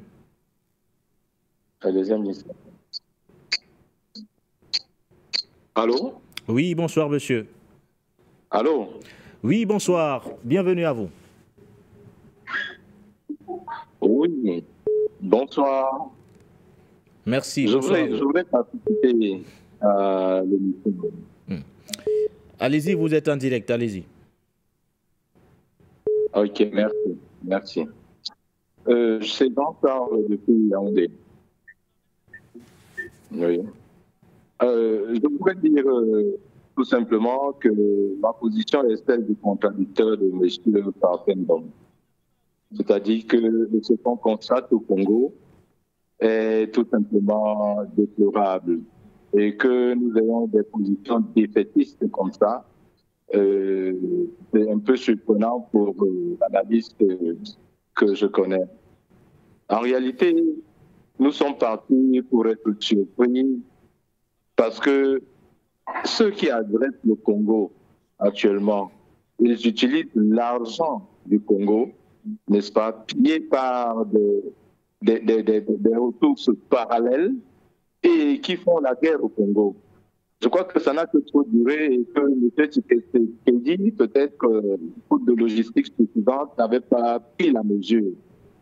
Le Rwanda est une satellite contre l'Afrique et contre cette région. Faudrait-il qu'on dise aux gens tout autour du Grand Lac que les richesses congolaises devraient être partagées dans toute la région? Je crois que selon le principe de l'intangibilité des frontières héritées de la colonisation, Goma et toutes les richesses appartiennent aux Congolais. Il n'y a donc pas lieu de revendiquer une ancienne appartenance comme le ferait M. Kagame. Aujourd'hui, il est clair que c'est des mercenaires également qui attaquent le Congo, qui viennent du Rwanda et qui utilisent l'argent des ressources congolaises. Maintenant, si on peut reprocher à Tshisekedi d'utiliser des mercenaires au lieu de former son armée, je crois qu'il est plus de cours. Nous voyons un peu ce qui s'est passé en Syrie. En 2 nuits, à la surprise générale, des gens sont venus de nulle part et puis ils ont pris tout le pays. Et Père Kabila, c'est la même chose qu'il a fait jadis à Mobutu. Je pense qu'aujourd'hui, c'est ce genre de complot qui se dessine. Et ces mercenaires bien armés et soutenus avec toute la logistique occidentale sont partis pour arriver jusqu'à Brazzaville. Donc, moi, je pense que le contradicteur de M. Parfendom a parfaitement raison. Il y a eu beaucoup de phases de négociation. Il y a même eu un lâcher-prise des Congolais. Mais aujourd'hui, il y a lieu d'affronter la réalité et de prendre ce Kagame. Ce n'est pas un petit pays. Et d'ailleurs, je crois qu'à mon avis, il justifie un peu, et ça je serais exagéré parce que moi je suis bien remonté, il justifie le génocide qu'il a subi. Parce qu'avoir cette attitude des années durant, véritablement, n'est pas satisfaisant et n'est pas intéressant. Je ne vais pas monopoliser la ligne, mais je voudrais dire que donner encore une minute au contradicteur de M. Parfendom pour qu'il développe un peu plus le sujet. Est-ce que Parfendom, et une question que je lui pose, il nous présente un peu quelques exemples d'éléments à poser sur la table en termes de négociation? Faudrait-il qu'on dise aux autres, par exemple aux Rwandais, que bon, les richesses de cette zone appartiennent à toute la région, au Rwanda, Burundi, etc., alors que c'est des richesses propres au Congo? Excusez-moi, merci, vraiment, merci de m'avoir reçu. Bonne suite. C'est nous que vous disons merci. Vous parlez des conditions préalables qu'on devrait mettre sur la table des négociations. Mais je pense qu'on aura l'occasion de revenir vers vous dans quelques instants. Patient Parfendom, merci à cet appelant. Un autre nous rejoint d'ailleurs à l'instant. Allô, bonsoir et bienvenue.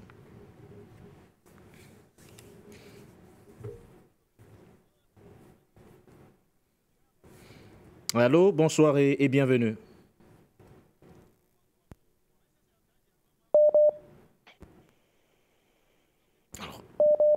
Allô? Allô? Oui, bonsoir monsieur et bienvenue à vous.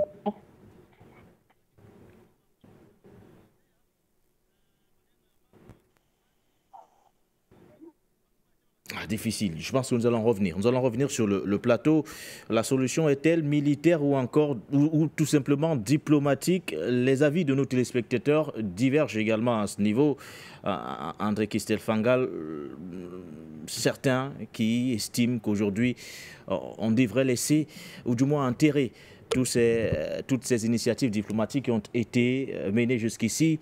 On rappelle Nairobi, les initiatives kenyanes, le Kenya qui avait joué justement ce rôle de facilitateur. Finalement, le processus de Nairobi a été enterré. Aujourd'hui, Luanda joue justement ce rôle de médiateur. On a même annoncé le président Félix Antoine Tshisekedi du côté de Luanda.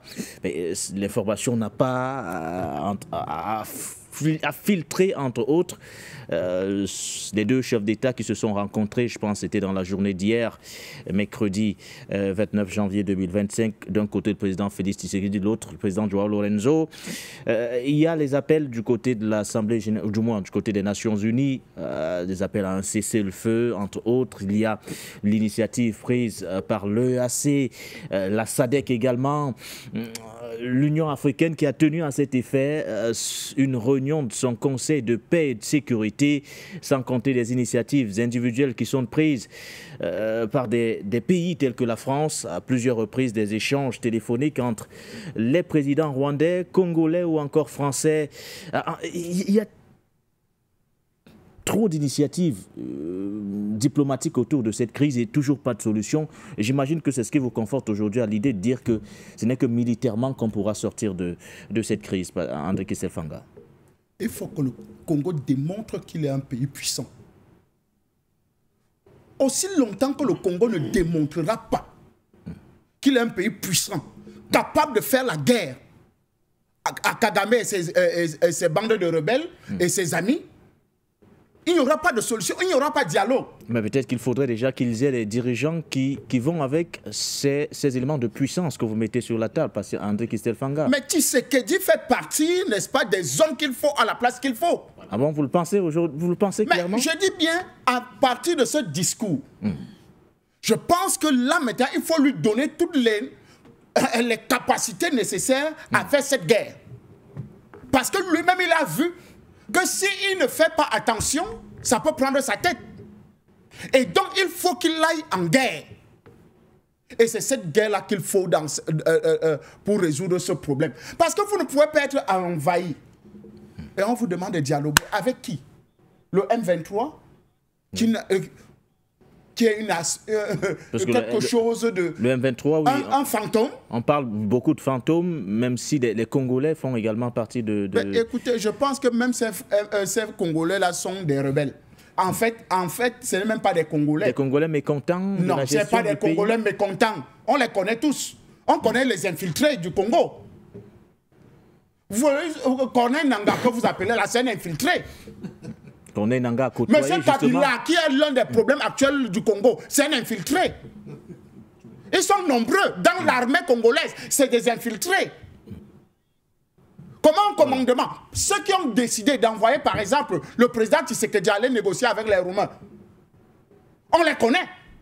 C'est pour ça qu'il y a eu changement à la tête du commandement, n'est-ce pas? C'est pour ça que quand Tshisekedi a son deuxième mandat, parle de l'armée New Look. Parce que la plupart des généraux sont les généraux que Kabila Père a amenés, des Rwandais, des Ougandais, des Burundais, qu'il a ramenés et ils sont tous dans l'armée, la police, la gendarmerie, un peu de partout, qu'on a disséminé. En fait, c'est l'armée de Ouattara, en fait. Vous vous rappelez de l'armée de Ouattara? Vous savez ce que c'est que l'armée de Ouattara? C'est-à-dire les Komzon, les Dozo, tout ça, chasseurs traditionnels, tout le monde. On a remplacé les vrais militaires, n'est-ce pas, de l'armée ivoirienne. On a mis les Komzon et les Dozo. Les jouisseurs ou bien les chasseurs traditionnels sont devenus des colonels, des généraux. Donc, voici comment nos armées ont été constituées. En une minute d'épée, nous allons sortir de l'émission. Le plus grand problème qui fragilise le Congo, c'est parce que justement, il y a trop d'intérêts. Et les intérêts sont divers. C'est-à-dire, il faut aujourd'hui quelqu'un qui prend, et je crois que Tshisekedi l'a compris, qu'il faut d'abord l'intérêt du Congo. Congo en premier et le reste après. Et c'est ce qui doit être fait actuellement. Monsieur le Président, votre message au recrutez-nous président. les Congolais, formez-les, Pour qu'ils vous ayez une armée, une vraie armée, parce que depuis 1960, le Congo n'a pas eu une véritable armée. Ça a été toujours des armées fabriquées, phagocytées de toutes pièces par les Occidentaux. La première guerre du Congo, c'est 1996-97, avec la pénétration, quand on vient chasser Mobutu Sese Seko avec Kabila Père. C'est la première guerre du Congo. En dehors de la guerre qu'il y a eu de révolte, n'est-ce pas, de Lumumba. Nous sortons d'épée. Non, il faut que les gens comprennent. Maintenant, après le génocide 94, où les gens sont venus s'installer, n'est-ce pas, au Congo, ils se sont accaparés des territoires, ils sont devenus Congolais par amour, parce que le pays, les Congolais sont amour, ont accueilli leurs frères. Maintenant, c'est ces frères-là qui veulent faire croire que non, ces territoires-là les appartiennent. Il faut leur faire la guerre. Il faut négocier, patient parfum d'homme. La question de l'un des intervenants était sous quelles conditions on négocie avec le M23? Qu'est-ce qu'on met sur la table? On leur dit quoi? Voici l'Est de la République démocratique du Congo, voici le Nord Kivu, vous avez une partie, nous avons une autre partie. Ça serait la bonne partie, ou ça serait le bon deal? Ou alors on leur dit, voici, en termes de ressources naturelles, voici ce que nous allons faire quand des tonnes sont extraites du sous-sol. Vous avez telle quantité, nous restons avec telle autre. Qu'est-ce qu'on met sur la table des négociations, patient parfum d'homme? Parce que moi, je peux dire n'importe quoi. Il faut dire à notre spectateur de faire aussi un effort. Vous avez vu les images avec un monsieur qui avait une casquette aux couleurs du Congo. C'est Willy Ngoma, c'est le patron de M23. Lui, il dit qu'il est Congolais. Et que toute son armée, là, les gars, là, que c'est des Congolais. Que le problème, c'est Kinshasa qui gère mal le pays. Voilà le problème qu'il pose. Mais il n'y a pas que Goma qui est pris comme ville. Il faut aussi leur dire. Il y a plusieurs villes qui ont déjà été prises. Avant Goma, ils sont passés par Minova, Saké, voilà. Goma. Il faut leur dire. Là, ils sont en train de menacer de prendre Bukavu, la capitale, que les gens parlent avec les témoins dans la région du Sud Kivu. Le Cameroun a fait une guerre contre le Nigeria. Le Nigeria a agressé le Cameroun pour prendre la péninsule de Bakassi, la presqu'île de Bakassi. Vous vous souvenez? On a fait la guerre. Les troupes nigériennes étaient sur le sol camerounais. Mais comment on a fini cette guerre? Alors que c'est le Cameroun qui était agressé. Par les négociations? Moi, j'ai perdu un oncle là-dedans, dans cette guerre. Le Cameroun, à un moment donné, bien que c'est le Cameroun qui a été agressé, a quand même accepté de porter l'affaire à la CIJ, à la Cour internationale de justice, qui a tranché la question et a dit Bakassi appartient au Cameroun. Mais même jusque-là, les élites nigériennes, dont M. Wole Soyinka, prix Nobel de littérature, a dit jamais, ils ne vont pas respecter cette décision de la CIJ. Il faut qu'on dégage ce président qui a signé ce truc-là et qu'il faut faire la guerre au Cameroun. Le Cameroun, c'est quoi? Il faut écraser le Cameroun pour prendre. Le Cameroun, parce que, et là, vous savez, ma position par rapport au président Biya, mais là, il a fait jouer son intelligence. Il a quand même accepté, malgré le fait qu'on avait une décision de justice qui était à la faveur du Cameroun, aller quand même à une seconde négociation en Écosse, le traité de Green Tree. Et là, toutes les clauses du traité ne sont pas connues. Il semble que non politique camerounais qui se torse de bombe à la porte en disant que c'est grâce à lui. Bon, tout ça, c'est de bavardage à la camerounaise. C'est des avocats. Voilà. Allez-y. Ils sont quand même allés une fois de plus pour dire, à planir avec les frères nigérians, finalement, pour que la paix soit retrouvée dans ces régions. Et je peux vous dire que dans ces régions aujourd'hui, les Nigérians continuent de l'exporter. Même sur le plan halieutique, vous le savez très bien. La paix n'a pas de prix, mes chers amis. Les gens qui parlent de guerre, là, comme Fanga qui parle de guerre, pasteur, va lire la Bible, laisse la guerre. La guerre, c'est trop compliqué. Parce que quand on commence, on ne sait pas comment elle va se terminer. Avec des dégâts pas possibles. L'Afrique ne peut plus se payer le luxe d'une nouvelle guerre. Surtout cette guerre-là, où on pousse tout le monde, tout le Portugal, aller à la guerre. Je suis d'accord que le Congo constitue une armée. Mais on aime dire première guerre du Congo, deuxième guerre du Congo, troisième guerre du Congo. Mais il y a la guerre quand on tue le Mumba, les Mouledis ont pris des maquis. Vous savez qui les combattait? Qui aidait Mobutu à les combattre? C'était les Tutsis. Cette fois-là, ils ont été instrumentalisés contre des frères congolais. Les Mouledistes. Quand on parle de Mouledistes, c'est Moulela, qui était l'un des bras droits de Lumumba. Vous comprenez? D'ailleurs, quand Lumumba essaie de fuir, là, s'il avait traversé le fleuve, il aurait rejoint les troupes moulélistes qu'il attendait de côté de Kisangani. La question du Congo, je continue de vous dire, est très complexe, mes chers frères. Ce n'est pas que, asseyez-vous, les gars de M23, ils disent qu'on ne parle pas de Rwanda. Mais je dis que je sais, en sous-main, le Rwanda aide quand même. Vous comprenez? Mais vraiment, si c'est ça le problème, asseyons-nous, discutons. Mon frère, qu'est-ce que tu veux? Quel est le problème? Pourquoi on ne peut pas instituer une paix définitive ici? Et ce qui est choquant dans l'affaire, hyper choquant, que je vois les panafricains passer par-dessus comme si c'était rien. Je rappelle que pendant... Nous sortons par là, 30 secondes. Oui, 30 secondes. Tous ceux qui souhaitent que la Russie vienne intervenir. Quand il fallait voter à l'ONU, pendant la crise en Ukraine, vous savez de quel côté a voté le Congo? Ou que la Russie ne l'a pas retenu, a oublié? Voir aujourd'hui des mercenaires roumains qui agressent, qui sont du côté de ceux qui agressent d'ailleurs la Russie, actuellement en Ukraine, venir combattre aux côtés des troupes du gouvernement de Kinshasa, moi ça me coupe complètement, ça me tranche la gorge. Merci. Pourquoi on n'est pas venu chercher les billes de Fanga pour aller aider le Congo? Merci. Pourquoi à vous, la République démocratique du Congo ne peut pas signer un accord avec le Cameroun en disant j'ai un problème, viens m'aider? Je prends un cas comme ça. Merci. Donc je crois que vraiment ça sont raison gardée, non à la guerre, parce que la guerre n'est pas une bonne chose. Elle va nous créer des situations qu'on ne pourra pas maîtriser. Une fois de plus, vraiment, asseyons-nous et discutons pour que cette affaire-là, on puisse la régler de manière à l'africaine et qu'on ne pousse pas le bouchon très loin jusqu'à arriver à des extrémités. Ce ne sont pas les TikTokers qui sont des politiques, parce qu'eux, ils écrivent pour avoir les likes, mais ceux qui meurent ne savent pas ce que ça signifie avoir des likes. Militairement ou alors diplomatiquement, chacun à la maison. Vous insistez jusqu'à la fin passée. André Kistel Fanga, merci à vous, DP. Merci d'être passé une fois de plus. Merci à vous, doyen, une fois de... Mais les idées... Merci. Mais cette fois-ci, peut-être... Nous sommes à la fin. Nous sommes à la fin de l'émission. Nous sommes à la fin de l'émission, messieurs. Nous sommes à la fin de l'émission, messieurs. Merci à vous, merci à nos téléspectateurs, auditeurs. Merci à l'équipe de la réalisation chapeautée ce soir par Liga Roger. Merci à la magnifique équipe du digital qui assure l'interaction avec nos internautes. Merci à tous. On se donne rendez-vous forcément demain pour la dernière édition de la semaine de votre émission Le Point sur l'actualité. Portez-vous bien.